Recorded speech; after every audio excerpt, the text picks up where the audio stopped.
Okay, ready? Okay, bow in first. Okay, salute. Okay, first exercise, hands up, ready? 1, 2, 3. 1, 2, 3. 1, 2, 3. 1, 2, 3. 1, 2, 3.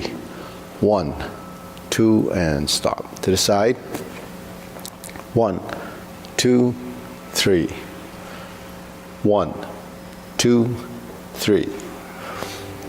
1, 2, 3. 1, 2, 3. 1, 2, 3. 1, 2, 3. 1, 2, 3. 1, 2, 3. 1, 2, and stop. Okay, center. Circular movements. 1, 2, 3, 4, 5, 6, 7, 8, 9, 10. 1, 2. Reverse. 1,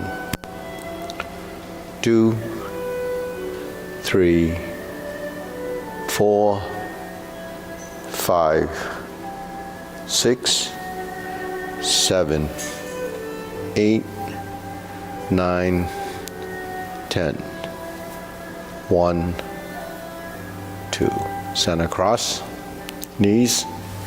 Circular movements. 1, 2, 3, 4, 5, 6, 7, 8, 9, 10. 1, 2. Switch.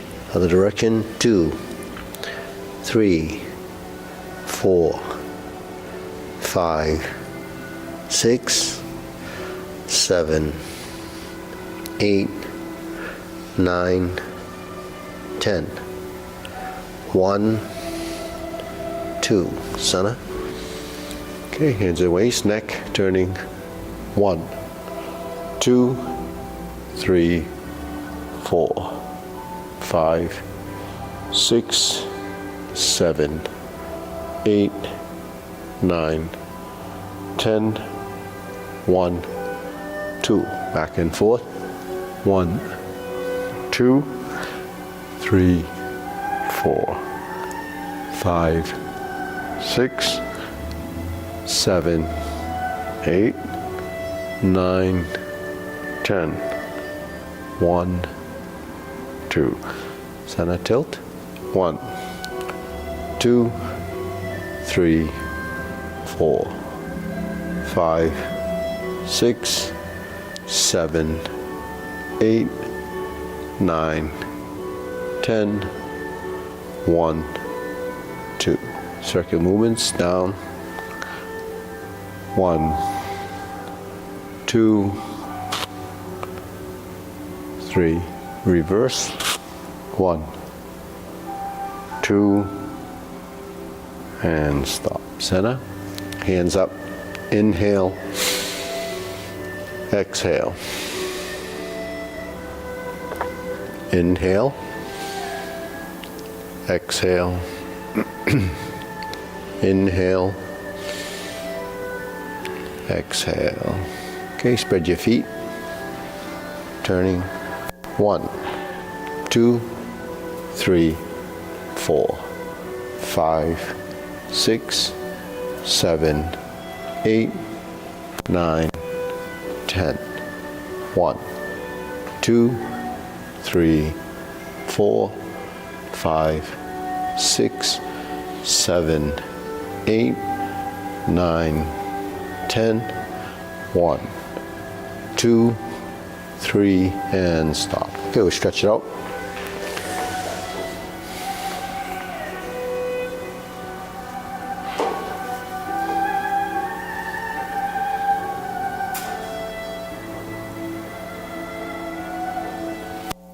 Switch.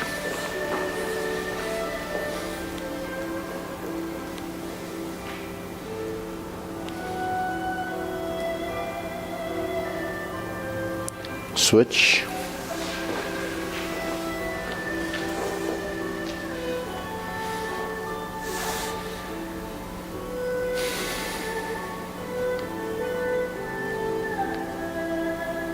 Switch.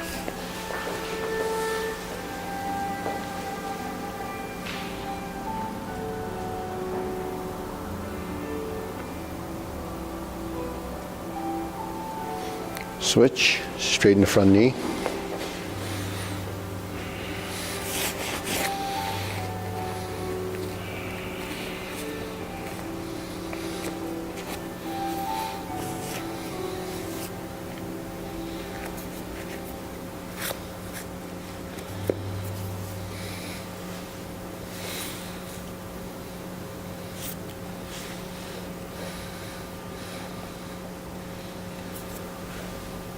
Switch.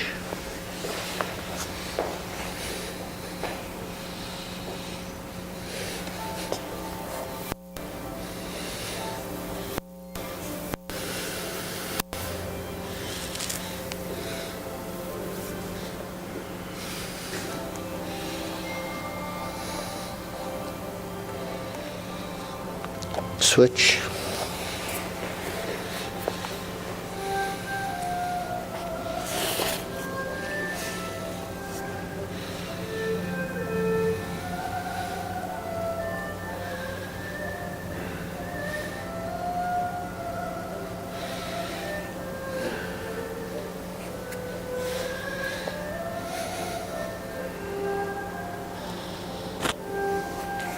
Switch.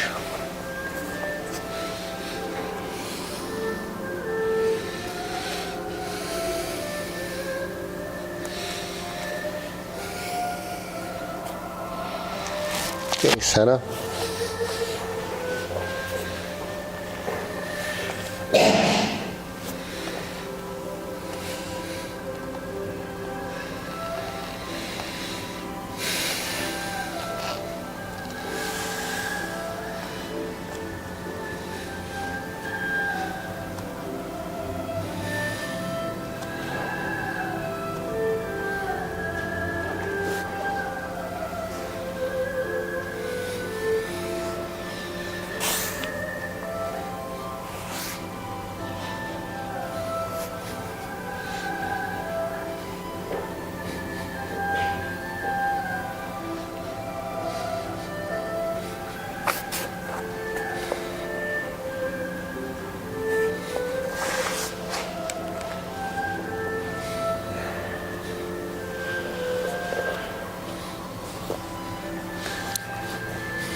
Okay, switch.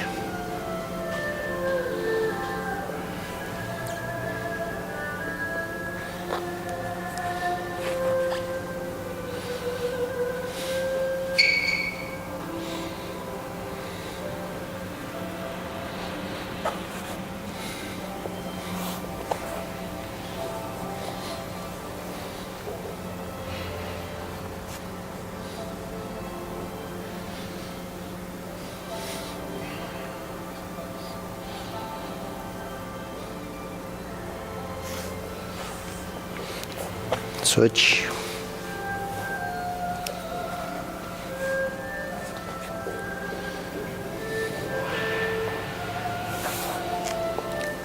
Switch.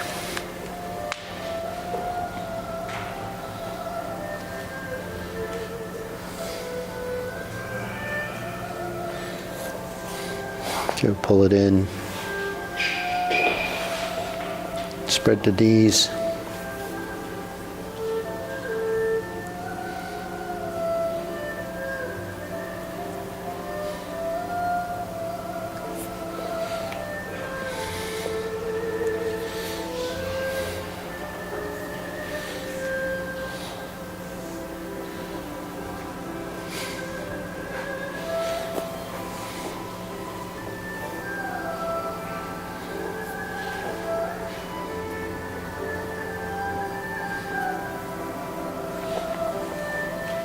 Switch again.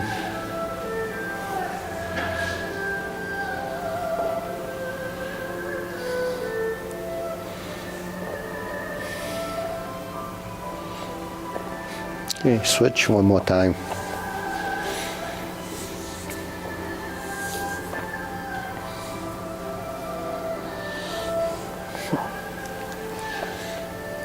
Okay, shake it out. Okay, deep breathing, inhale, exhale. Inhale, exhale. Okay, one more inhale, exhale. Okay, shoulder roll.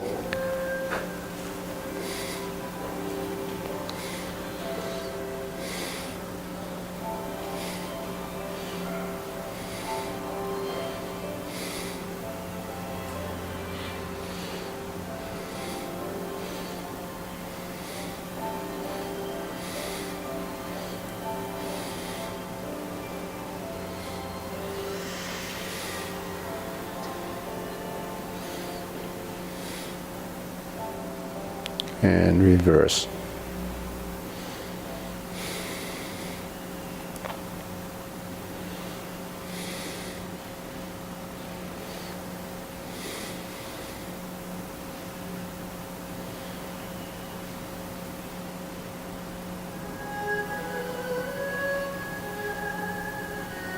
And center, press, release, exhale, inhale, breathe through your nose.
And stop. Hands up, inhale, exhale. Inhale, exhale, inhale, exhale. Okay, wrists.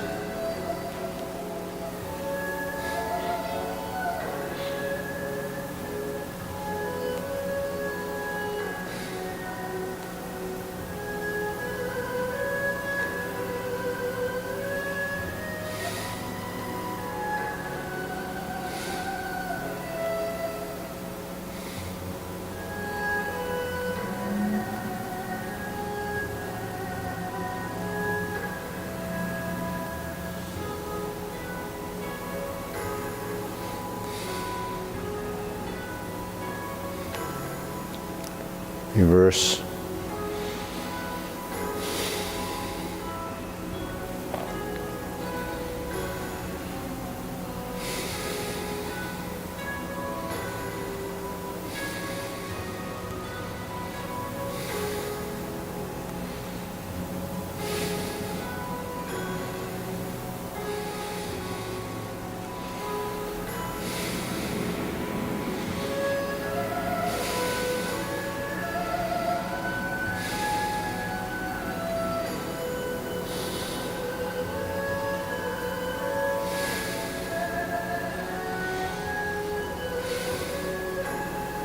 Okay, palms down, bigger circle.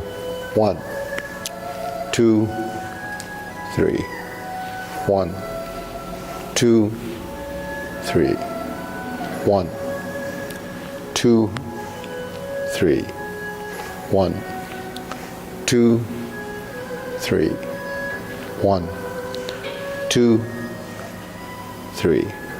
1, 2, 3. 1, 2, 3. 1, 2, 3. 1, 2, 3. 1, 2, and stop. Okay, shake it out. Side to side.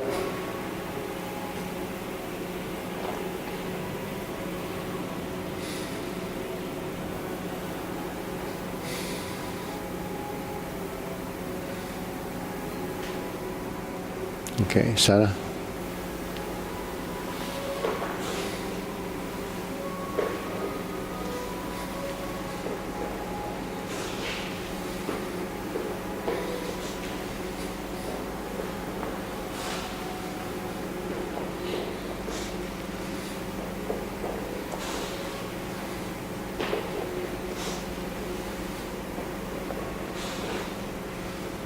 Okay, center, insert needle.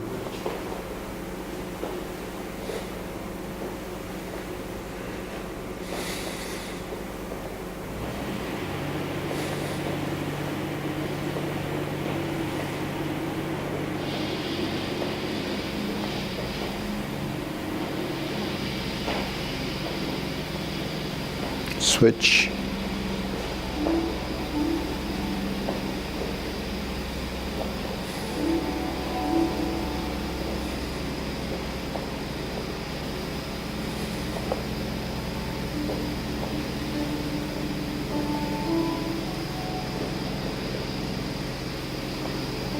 And center.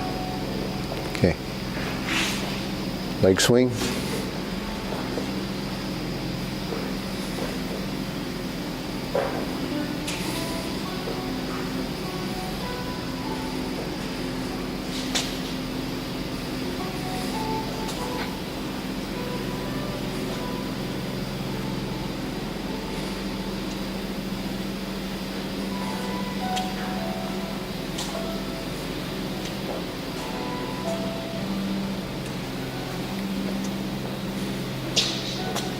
Okay, center, switch.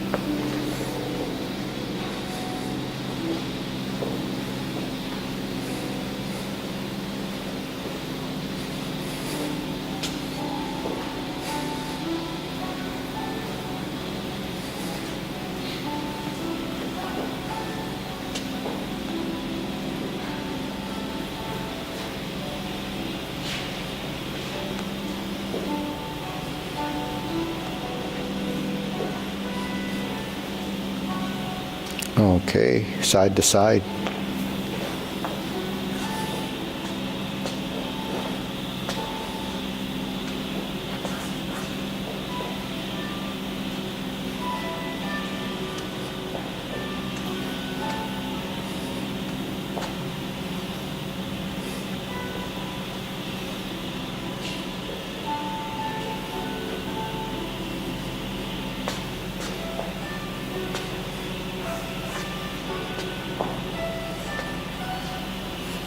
Okay, center, switch.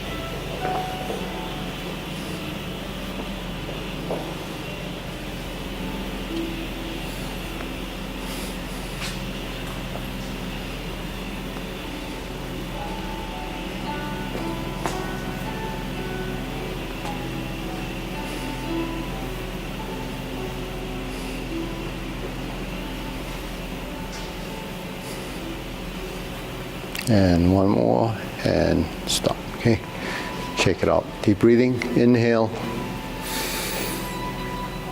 Exhale.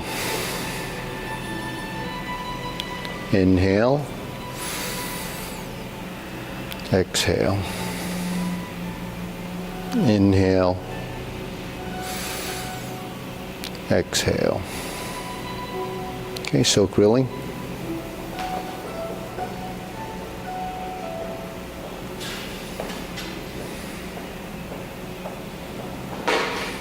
Oops.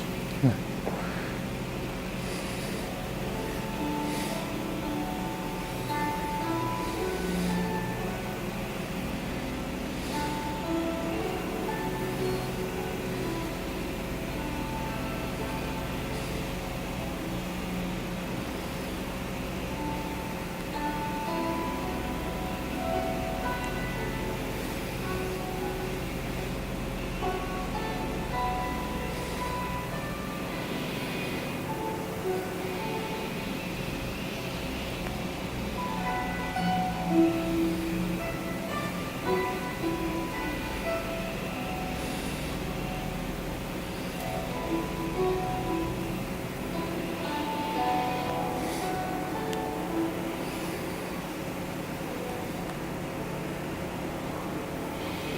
switch.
And center. Okay, we'll cross, open and close. Okay, expand and contract.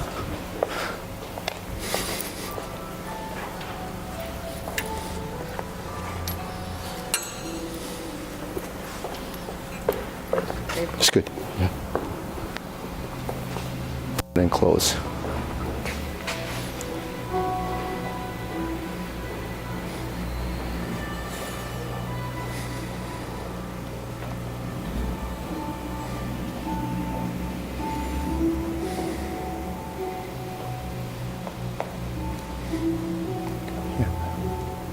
Yeah, right foot forward. Yeah, yeah, this one. Yeah, okay.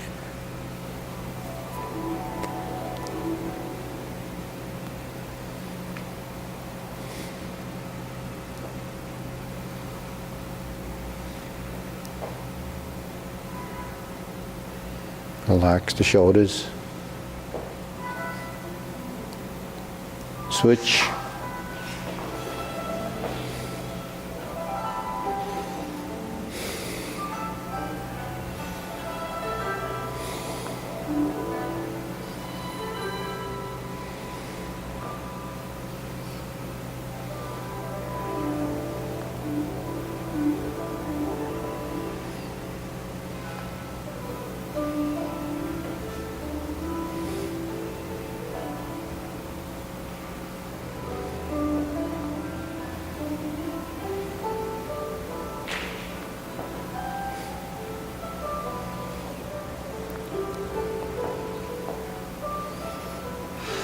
Okay, center, circular movements.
Okay, low hook.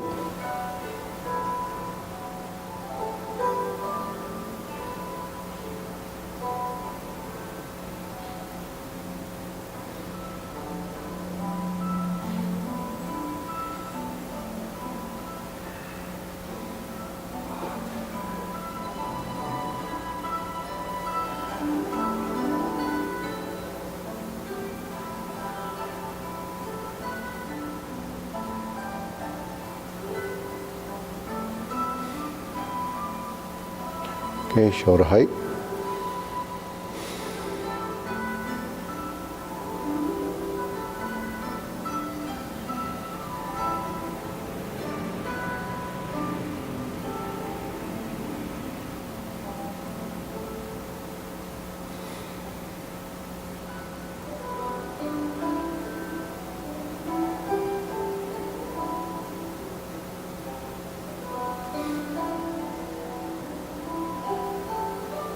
Okay, elbows down.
Okay, lower. Palms down.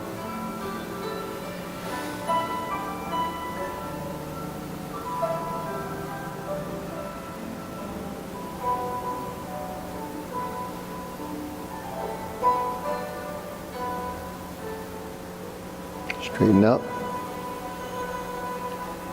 Fingertips pointing down.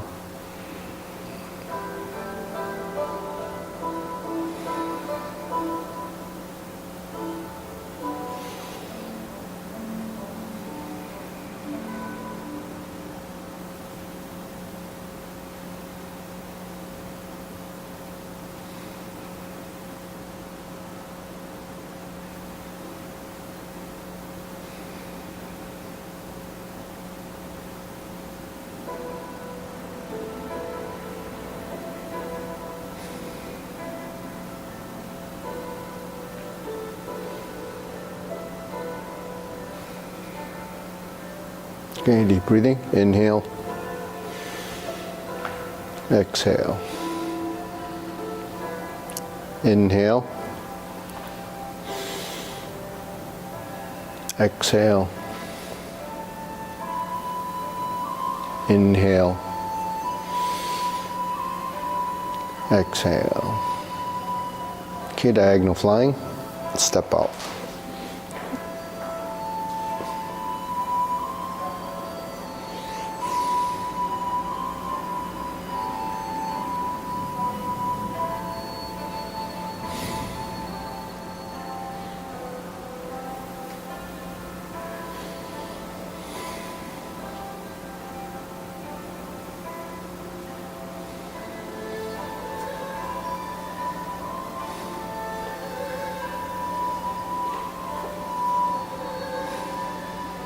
Switch.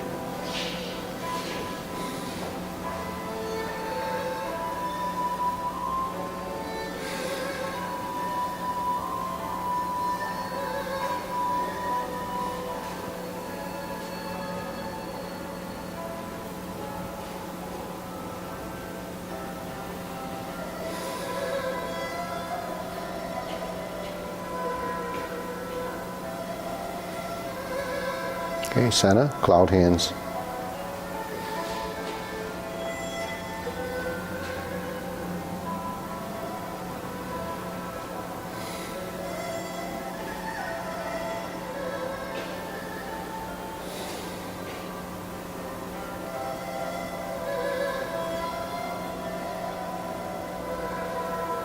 Okay, we pivot the feet.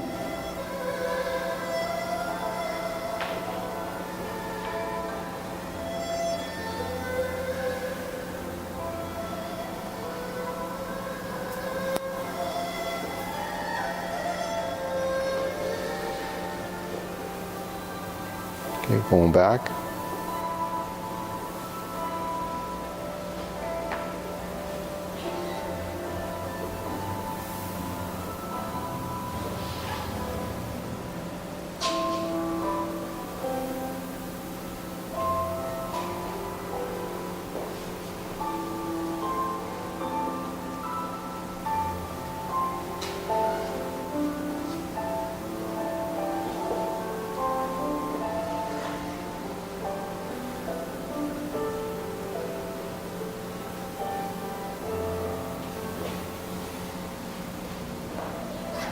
Okay, going back.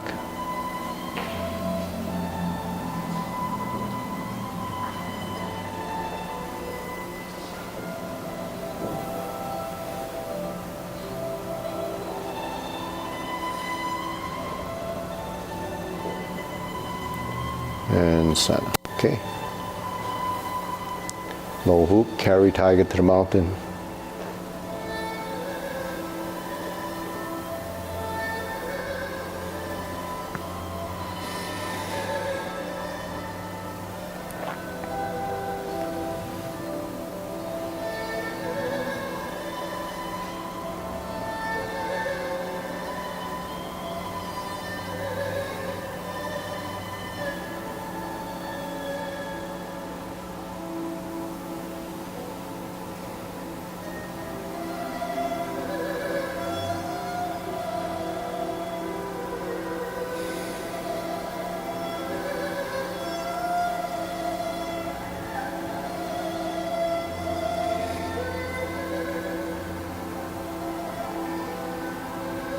Okay, infinity sign.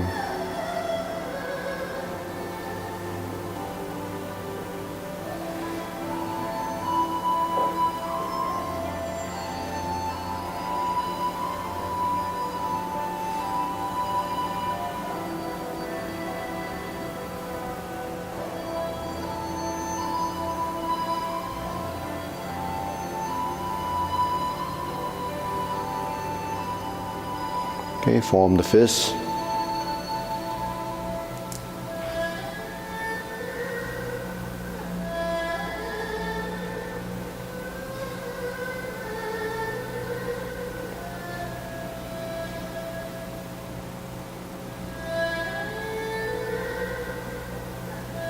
And punch.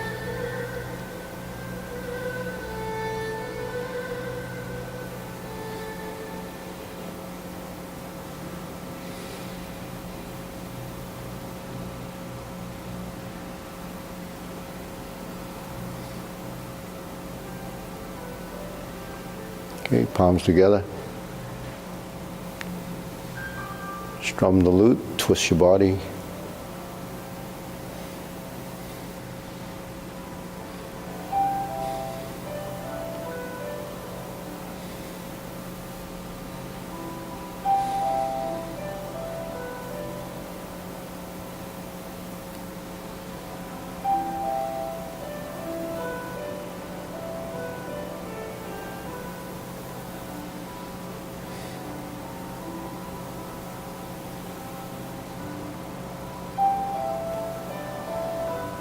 Turn, jaw to bow.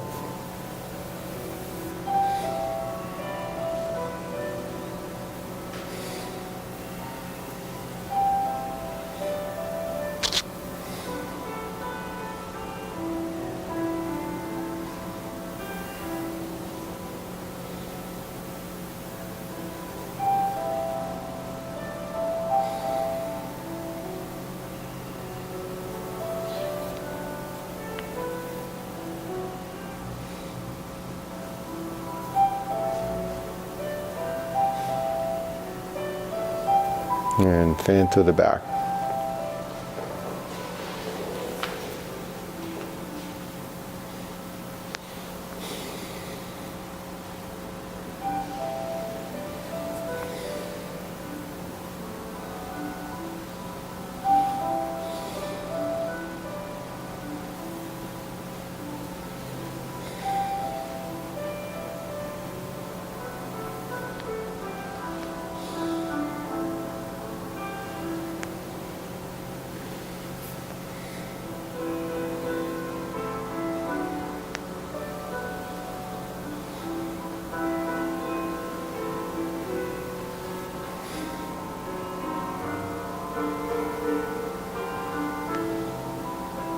Okay, raise the hand.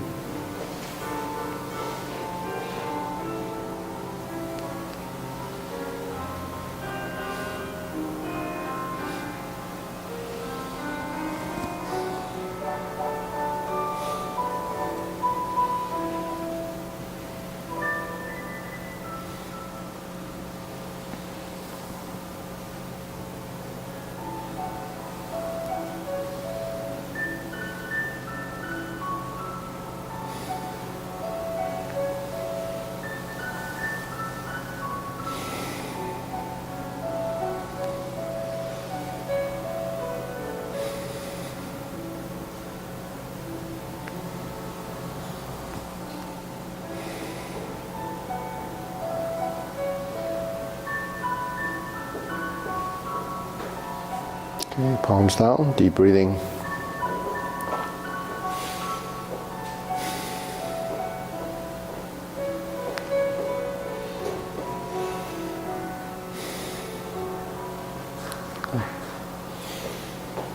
Okay, we'll go through the short form a few times. Okay. Okay, ready? Feet parallel, preparation.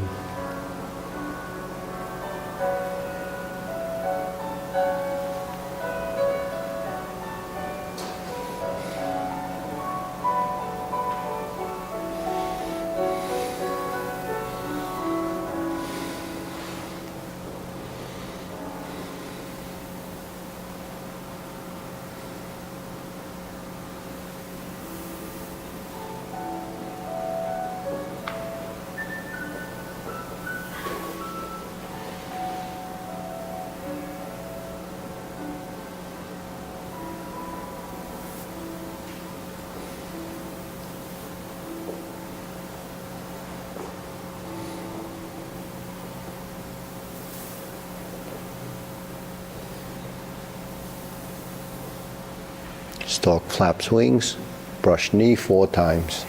Turn, toe heel.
Repulse the monkey left side.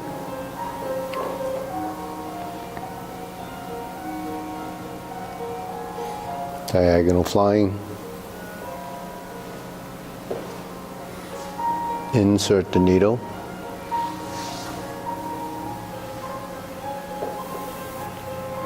Fan through the back.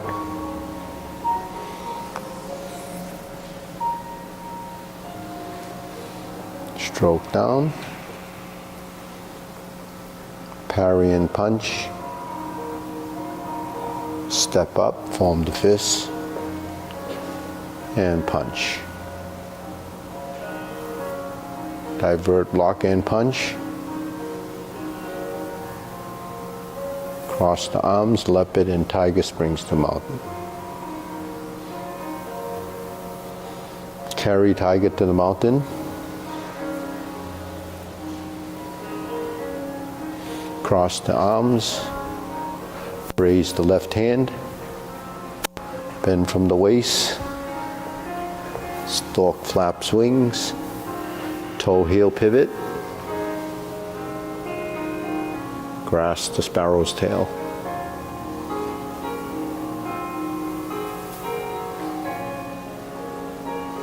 Hook your wrists, single whip, hold and reverse the ball.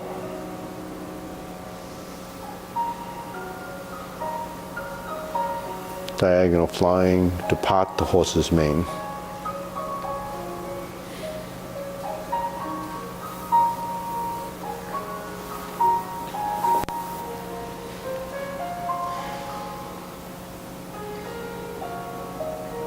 Cross corner, Jade Lady work shadow.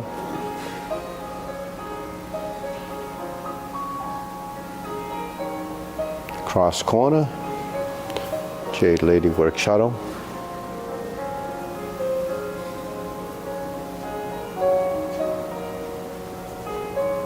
Drop your elbow, hook your wrist, turn back to the front.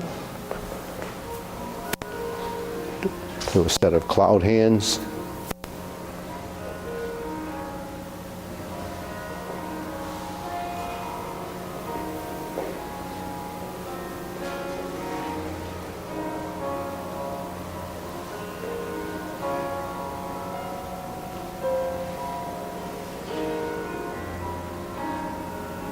Hold the ball.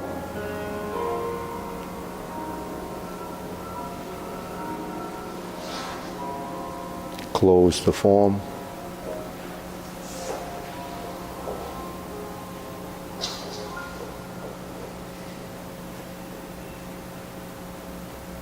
Okay, deep breathing. Inhale.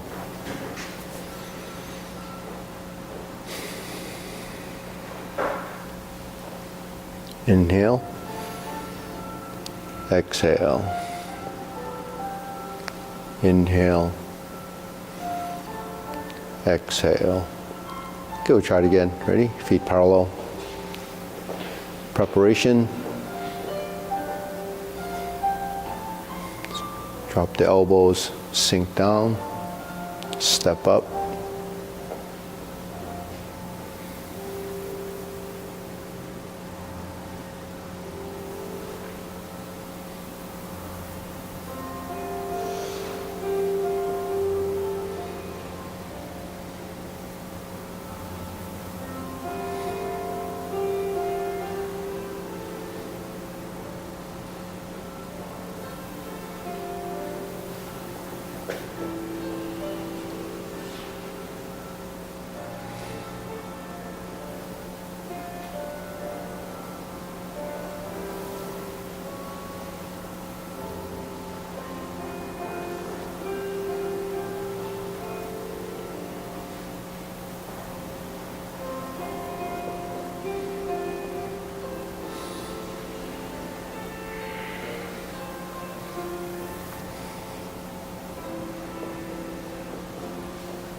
Second brush knee.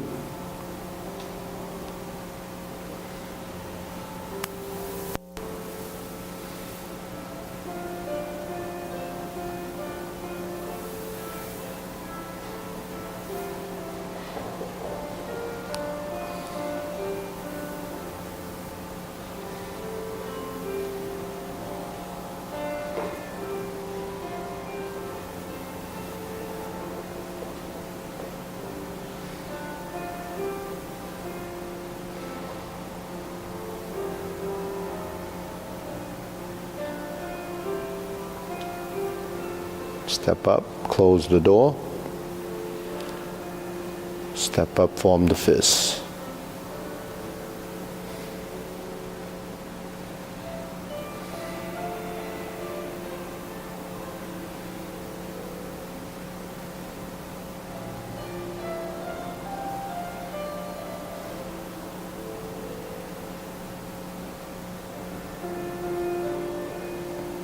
Fist under elbow.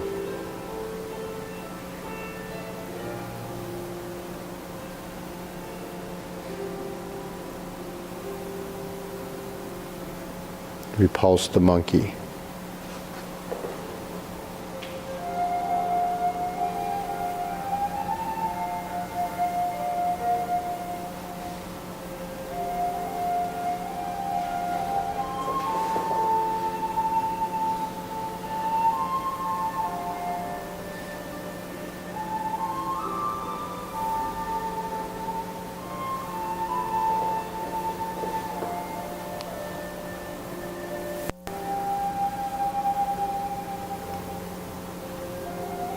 Hold the ball, diagonal flying.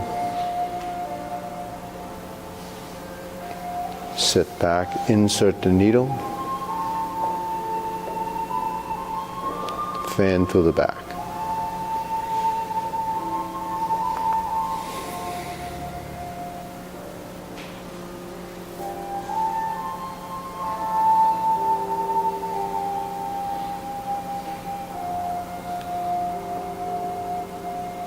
Form the fist and punch. Divert, block, and punch.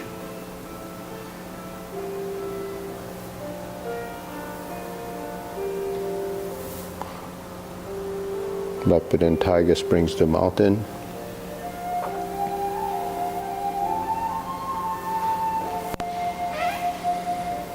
Carry tiger to the mountain.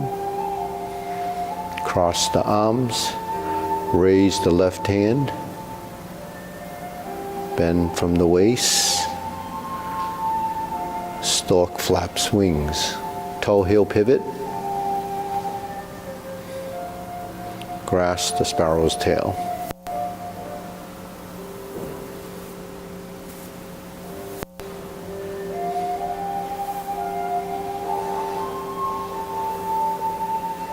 Single whip.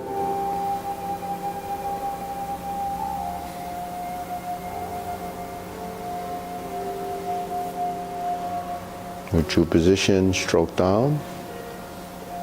Part the horse's mane.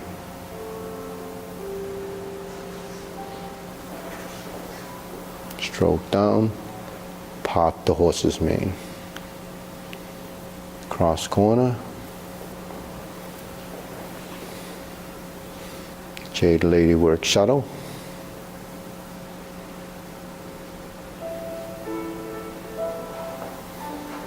Cross corner. Jade Lady work shuttle.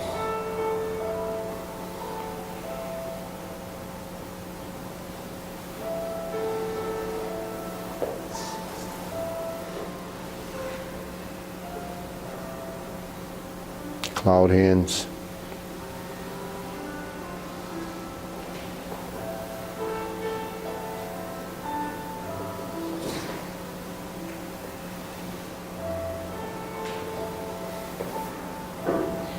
Single whip. Hold the ball.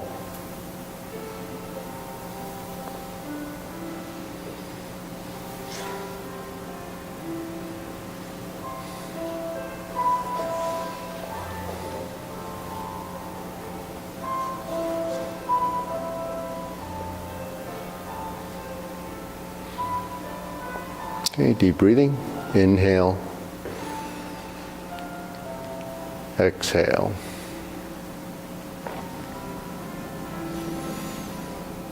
Inhale and exhale.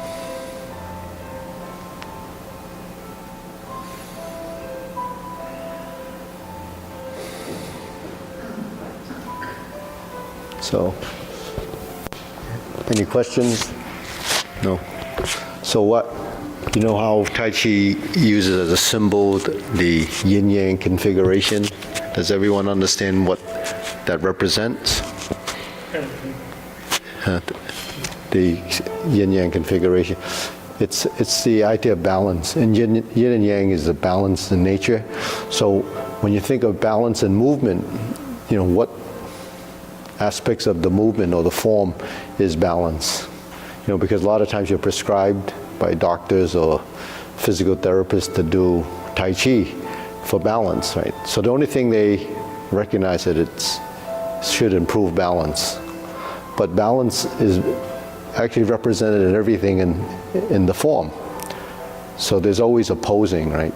So balance is, you know, like plus and minus, right? Open and close, up and down, right and left, forward and back.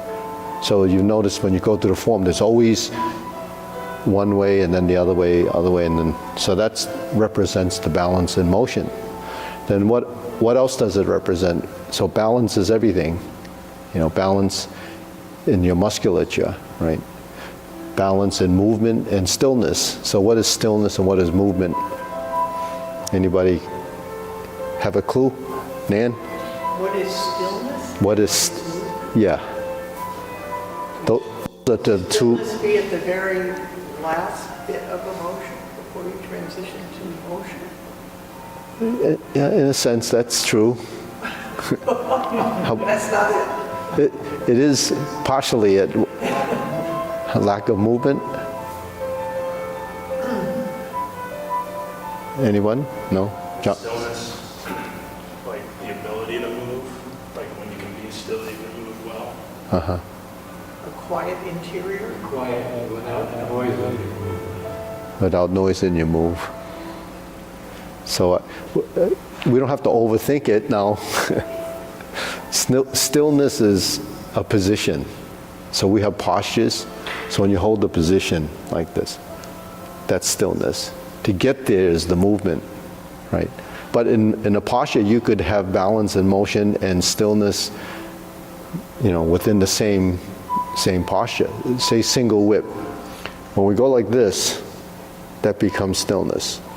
When we step out, that becomes movement. But when you sustain a position, that's stillness. So this is stillness, right? Because we're referencing movement as a balance and motion, and you have to move from one point to the next, and then you approach a stillness, right?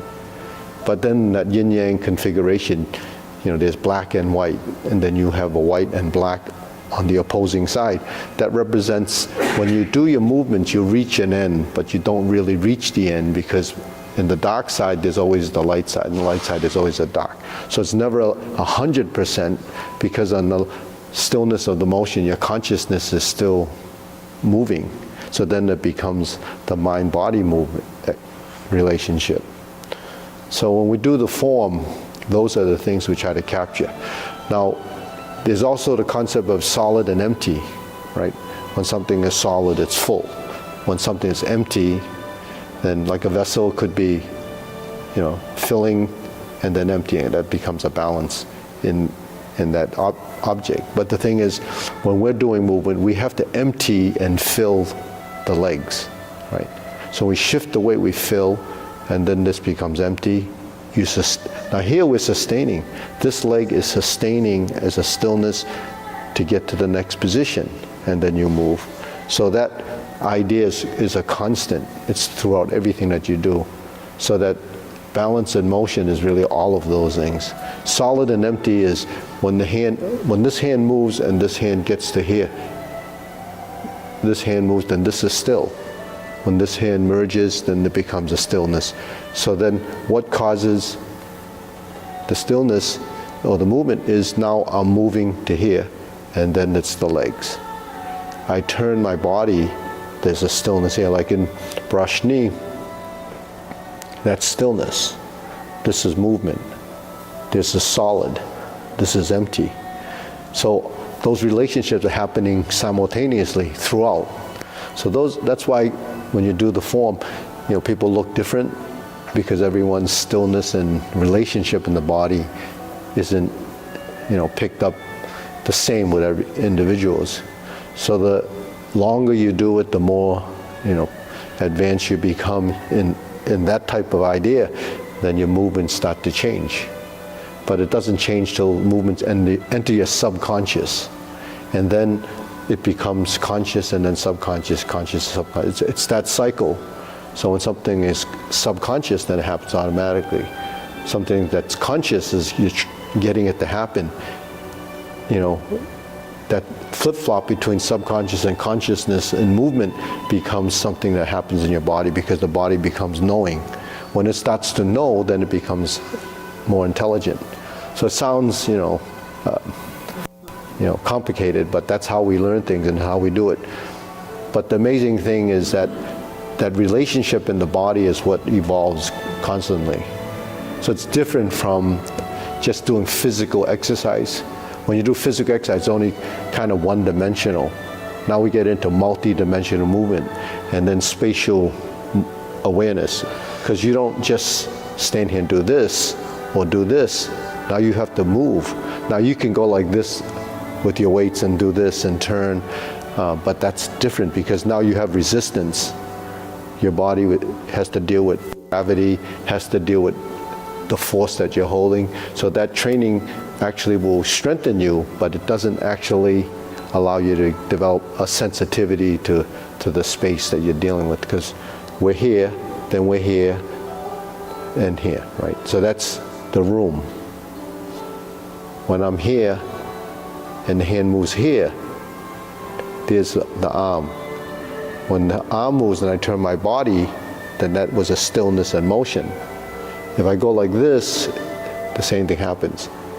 So when my hand goes like this, you notice that the wrist is folding, and then it comes back to neutral, and then it could be going the other way. So that's compatible motion, because to create the direction of force in the same direction so it's compatible, so that the direction of the force becomes oneness, then it has to do with how you're applying that force. That's the intent. So there's also intent. So all of these things I'm describing is what makes it different from dance. Dance is aesthetics. This is functional. So functionality with how your hands move is partially learning what the joint's supposed to be doing. So the most difficult part of that is because it's virtual. You really don't have anything tangible to associate that with what it's doing until you apply that. So if you're doing pushing hands, you go like this, changes the structure. If I go like this, it changes the structure. I go like this, it changes the structure. I go like this, it changes the structure. So every position is actually unique. If I go like this, it's different from when it's like this. If I go like this, it's different than this. I go like this, it's different. So all these little different manipulations goes down to fingertips, down to here. Then when you get to your toes and your feet, you know, why do we have so many problems with the feet is because we don't really move our feet. We just kind of support our body. But when your feet are actually moving, you're like this, right? The ball of the foot, the heel of the foot. So when you move, your toes are part of that, and it controls your sensitivity to the proprioception and the space. So you don't know where your body is until the signaling from the soles of your feet tell your brain where you are. That's proprioception.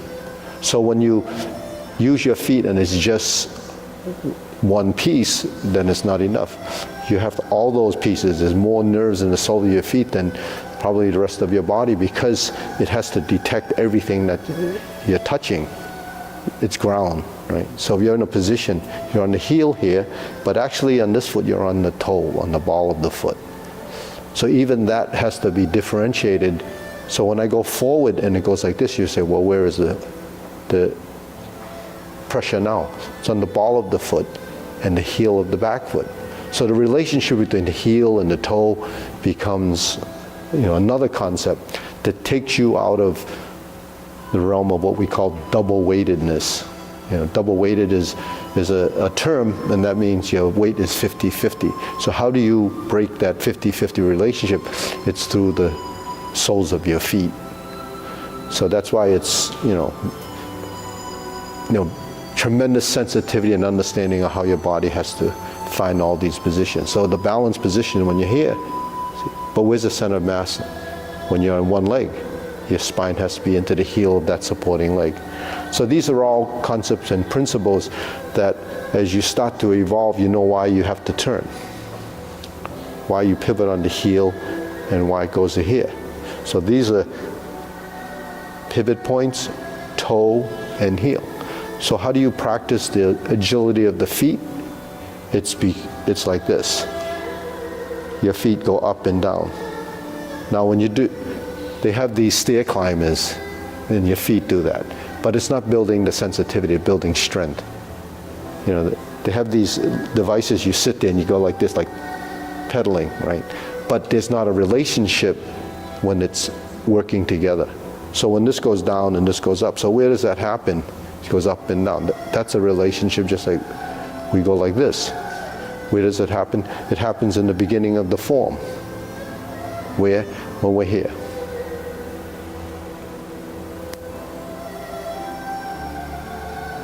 Right? When you step up, So that's lower extremities, lower control. So when this is doing this, the arms are doing this.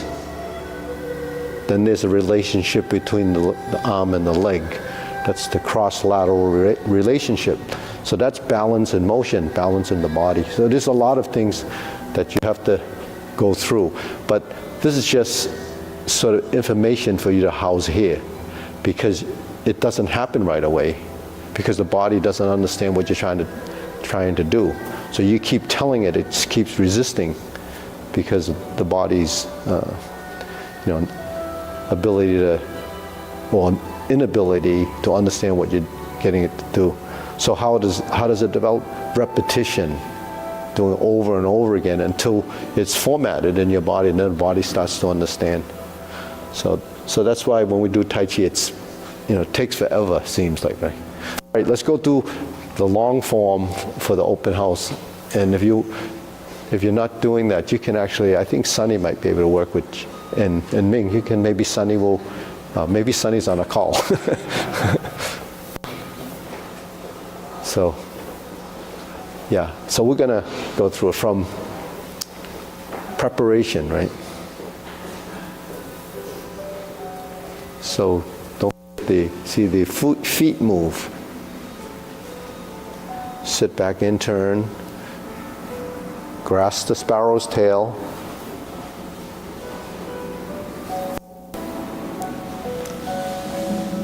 Hook your wrist to single width. Okay, this is where it changes. We'll go right to the kicks. Set it up, high pat the horse. Instep kick.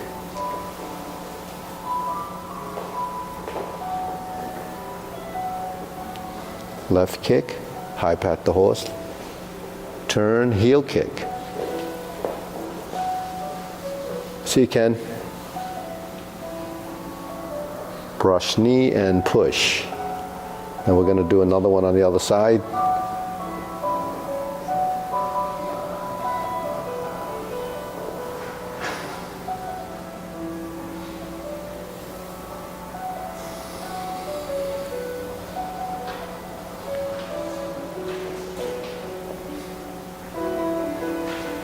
Turn, parry and punch.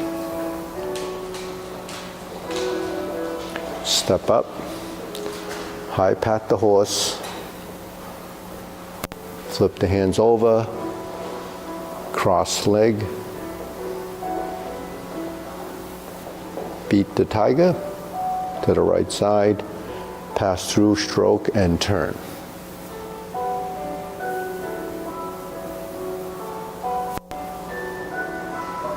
Cross your arms, lower, heel kick, right side, 2 punches to the ear.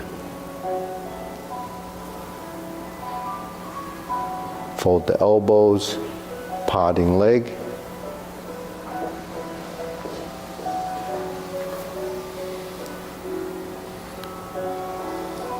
Parting leg, stroke down, parry and punch. Step up, form the fists, and compete. This is just repeating the sequence.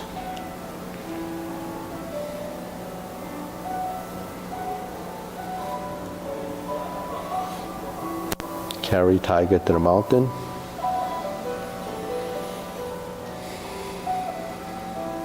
Cross the arms. Oblique brush knee push.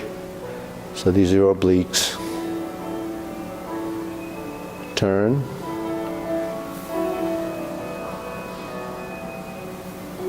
Grasp the sparrow's tail, full set. Forward and back. And push. Hook your wrists, turn to the front. Hold the ball and reverse. Diagonal flying. Stroke down, part the horse's mane 5 times.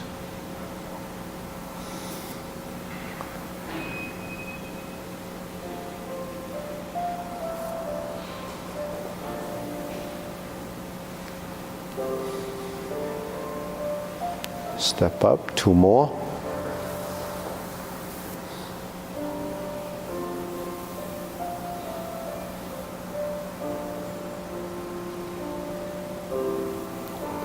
Okay, cross over.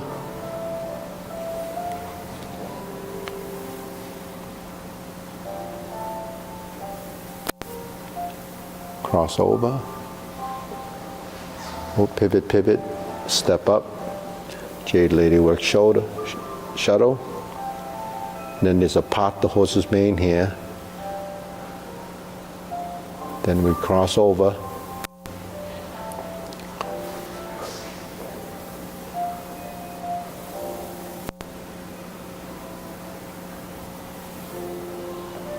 Pivot, pivot, and step, double step.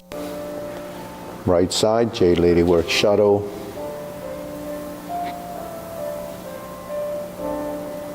Grasp the sparrow's tail forward, back, and forward.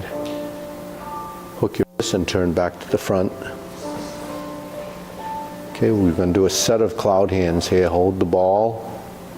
It's the only set that we're going to do. It's 4 movements, so it's 2/3 of a set.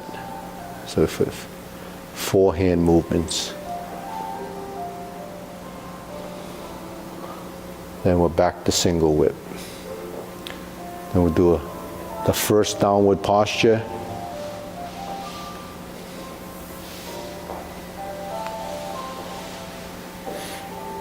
And then up, golden cockerel. Press down, thrust, and kick. Golden cockerel, reverse the stance. And repulse the monkey.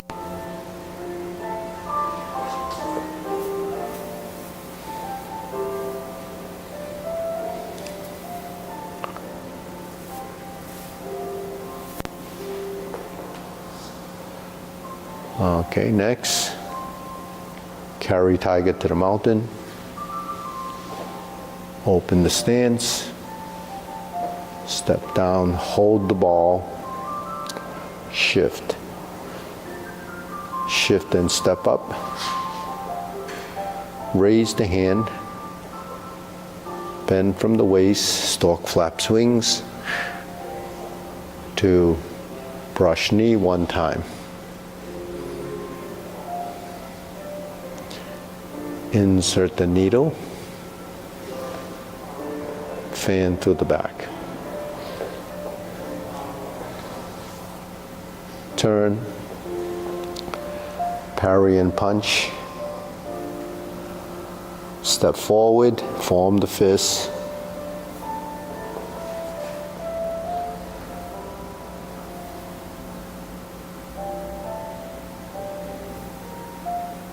Step up again, grasp the sparrow's tail. Yeah.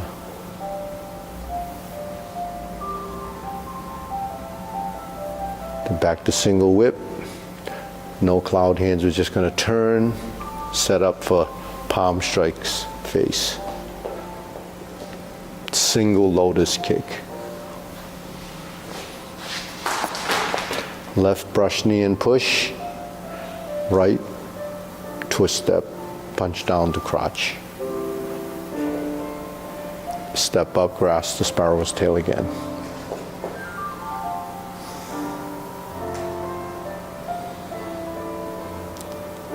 Single whip, second downward posture. Takes us to the last section. Step up, 7 star, retreat, and ride the tiger. Palm strikes face, turn. Double lotus, draw bow to shoot tiger. Palm strikes face again. Turn, parry and punch. High pat the horse. Pass through 2 sides of the vertical elbow to grasp the sparrow's tail.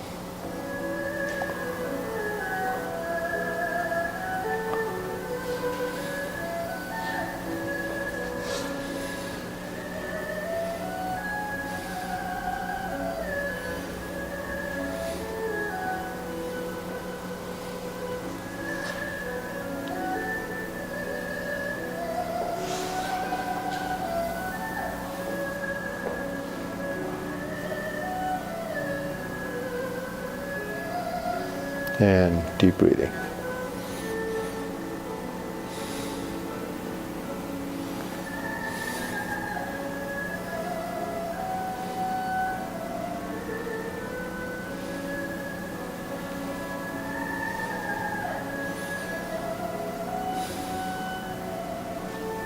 Sifu, will we be stepping out and in at the beginning and end? No, we won't. Just start from the parallel stance. Yeah, because a lot of people aren't used to doing that. So At the end, you said twice through the vertical elbow, change between high pat and horse. yeah, so when we did the palm strike face and we came here, here's the high pat the horse.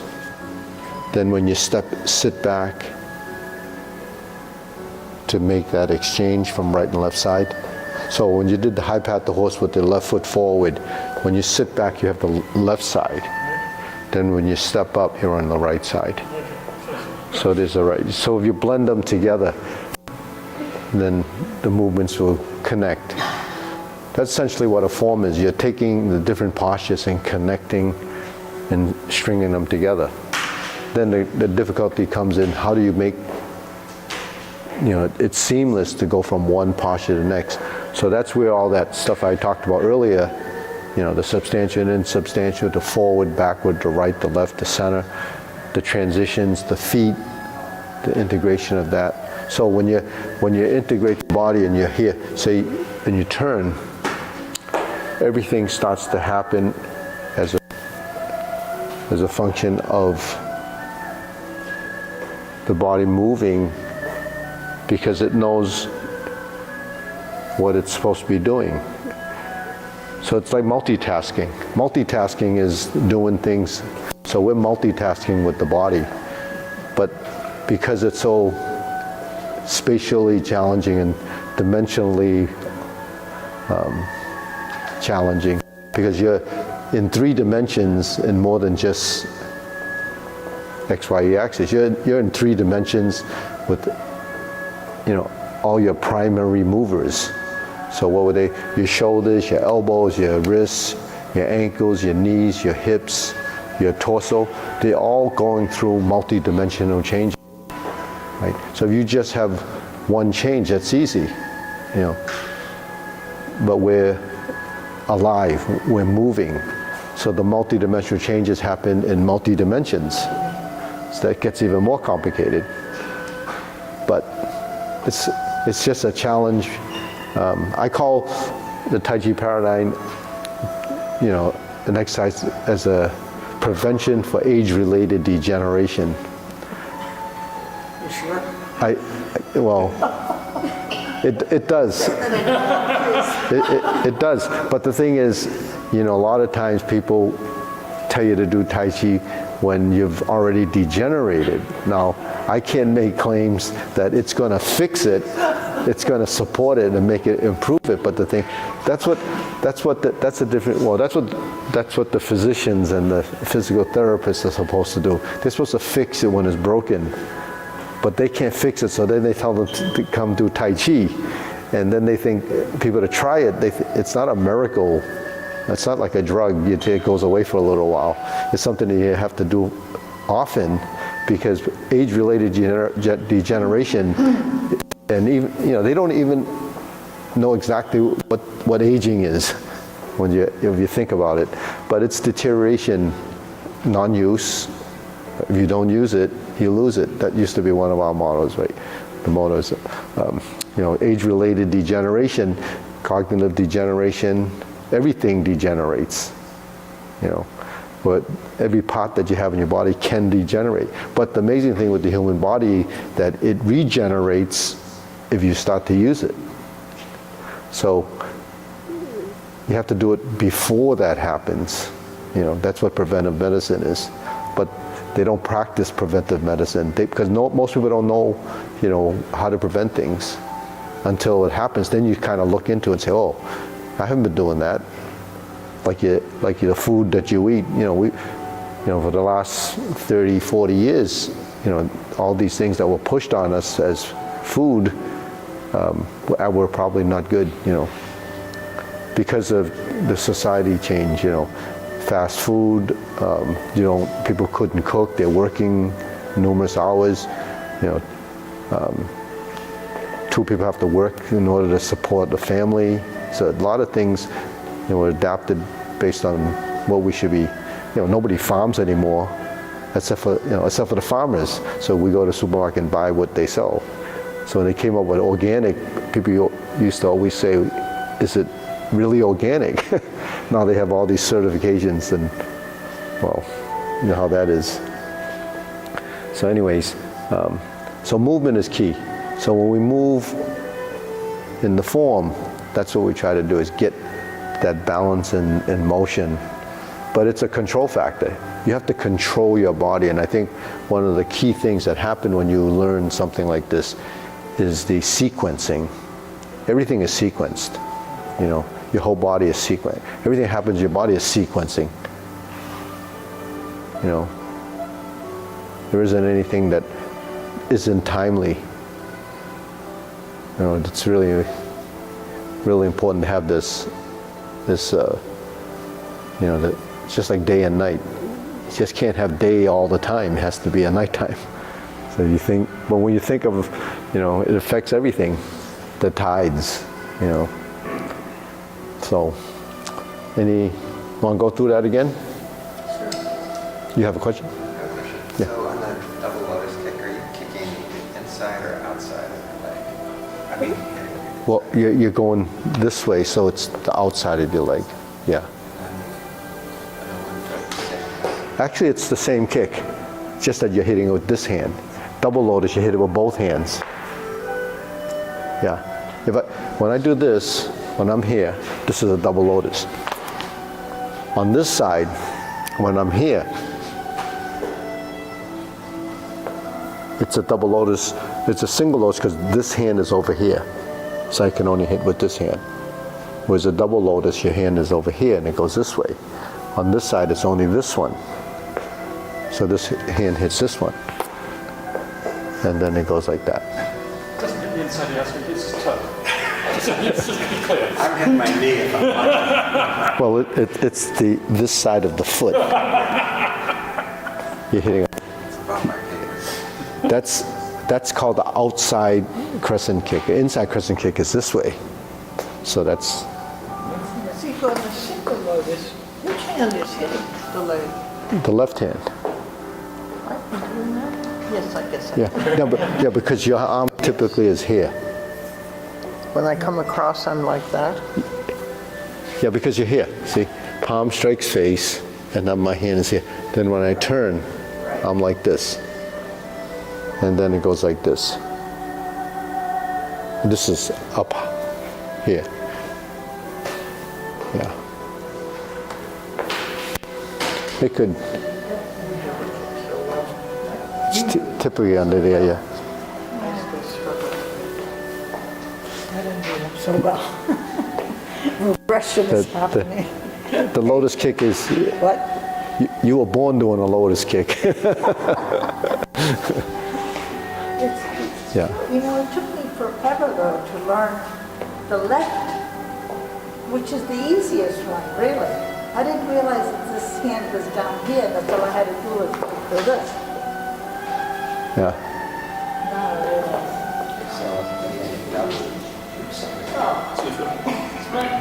I noticed a lot when you're turning, you end up maybe covering your one elbow in some movements when you turn. Yeah. A hoop. Yeah.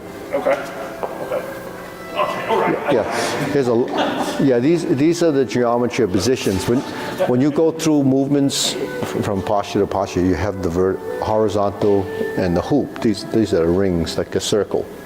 It is a circular position out here, so it's really a slice of a circle. It's a ring. It's a hoop, a lower hoop, a middle hoop, upper hoop, and it could be palm out or palm down, right? So where's the palm down is the brushed knee. You're doing it like this, but this also is a movement, right? So your circle has out and in. So when it's up and down, it's yin and yang. There's one up, one down, one down, one up. What is yin and yang? It's everything. It's everything, yeah. It's yin and yang is in everything. It's a balance. Whatever it is, the yin and yang, and they're opposite, and yes, they go together. It's the binary system, Yes. plus and minus, ones and two. When everything. So those are switches. So your synapses are on and off. It depends if. So the switch. That's just doing it in terms that we can understand. It's much more complicated than that. But that's all switches. It just tells you it's on or off. And before you used to program things and put the switches in plus or minus or 0 and 1s, right? But thinking now, your body, those switches are in your brain, in your nerves and all the wiring to create the actions for the muscle contractions. When it's on, the muscle contractions, off, it doesn't. But there's trillions of these things. When you do a sequential movement that's programmed, it tells the muscle what to do, how much, where it's going. So you have multiple, actions or dimensions that happen from the different groups of muscles that have to play together to make that happen. It's pretty complicated stuff. You refer to that muscle trains, right? That's a muscle. Trains the body. The brain directs the body, but what's trained is experience and the discovery, and then the body starts to replicate what the brain tells it to do, but it still doesn't know until you develop the connection to sensitivity and functionality and space. This is called muscle memory, right? Everyone uses muscle memory, but what's muscle memory? It's really skeletal memory, right? Because muscles control the skeleton. But when we move, you have to control the speed and the intensity of the motion. So when you have speed only, then it gets from point A to point B, and it's a kind of uncontrolled. It just happens. But if you're doing movements at a slow pace, the sequence of events and the timing becomes, that just evolves based on what you're trying to get it to do eventually. So it is, pretty complicated stuff, but that's why I say prevention of age-related degeneration. If you only had, maybe using simple numbers like 10 things that happened, and you were able to do, 100 things. So when 10 of them deteriorate, you have 90 more left you can draw off of. But if you only had 10 and you're starting from there and it starts to go to 8, then you have problems. That's why people degenerate, because it goes away. Your body just gets rid of anything it doesn't think it needs. So if you stop learning, or the brain plasticity stops developing because it thinks everything's okay, then it starts to diminish. So training is to keep that system evolving, and it continually goes, and that's just the physical motion side of it, but it's really happening throughout your whole body, down to the cellular level. They look at mitochondria today, and they talk about, that they degenerate too, because they're the powerhouses in the cell. They degenerate, and they look at those. They're looking at them. We've been looking at them for a long time, but they're still discovering stuff about them. But what happens is, as you get older, you lose some of them because of the cells dying. But the thing is, you can regenerate them through exercise. So the body responds because it knows it needs it. So how do you do it? You have to create that energy for the muscle contractions for movement, and it doesn't stop. It just keeps going. So it's pretty, pretty amazing what the body does. My brain has saturated with the talk. Did not take in any more information. Yeah. It's all right. It's when you do something like this, if you don't know why you do it, you just say, and that's how most people learn things or do things. They don't really care about, why is it going to work. So that's part of what I try to find out why it works. I don't know. There's no research on it. I'm just telling you off of what I understand from the relationship of everything that happens on all the. You can't actually go into the brain and see this happening when you're alive. You can do it. They can look at your brain after you're gone to see if, the brain is formatted the same way as a person that didn't do this. But that's kind of late, But they can, because it's too complex, it's too complicated to measure all that. They can put these sensors on your body and see how the muscles are working, but they don't actually know what the brain is going through as a process. That's why they don't even know if, when you start asking these questions about the human brain, they can't really answer all of them because they haven't figured it out yet.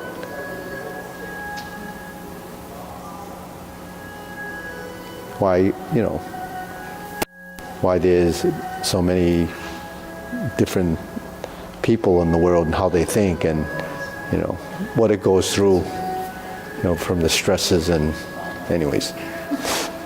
Okay, I think we can call on salute. Thank you, Steve. Head on the way to Pittsburgh this time, and this is the next class again. Oh, you're going by train or plane? Driving. Driving? Oh, Pittsburgh, that's like 11 hours, right? Yeah, we're stopping tonight in Gettysburg. We're going to go to Gettysburg. Oh, yeah. Is that where they did the Gettysburg Address? Yes, that's the one. I got the train. It is very close. My trainer was at my house yesterday, So what happened? Oh, your trainer? Yeah. and I said something like, I used to be able to do this, but now I can't do it. And he said, people said that to me all the time, but your brain actually has it in there. Yeah. And if you just go back, then the body understands it. Yeah. That's what, it's in the long-term memory. You have to bring it out. So when we don't use our brain, often it's things that you don't use. It goes way back. But thing is, if you're using it often, then that's what happens with the younger people. They can draw it out faster. Yeah.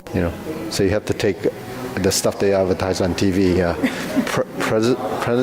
What's that stuff? Yeah, it's cognitive. I know. I think if you're using it a lot, especially like this stuff, it takes a lot of memory. So It does. because memory, the motor neurons actually are the most important part of learning. Say those 2 words again? The motor neurons that control the muscles. The motor neurons. Yeah, also are the ones that take in information. Just quickly, I'm not going to do the long film. Yeah. So I just want you to know, but I find I get more instruction when you're teaching these people that are doing it, Yeah. than when you just know how to go through. Yeah. So that's why I'm in here. Yeah, that's fine. Yeah. They're learning sequence, but you can get a lot from understanding why. Well, the other thing I think it's good for me to do things the same thing in a different way. Yeah. So when you cut things out. Yeah. It helps. Yeah, just reformatting it kind of, but like people that first study this, they get everything confused because the body doesn't recognize it and it's not clear to themselves. So the names of postures, you have to identify those, and once you kind of identify, then it falls into the category and you kind of work it. And then your body is like cross training. It starts to recognize it in whatever you learn, just like when I teach Kung Fu. It's all the same stuff, really. Okay, see you next time. So, you're back. And nobody... They're waiting. Oh, they're waiting? Oh, okay, we'll bow in. We got half an hour pushing hands.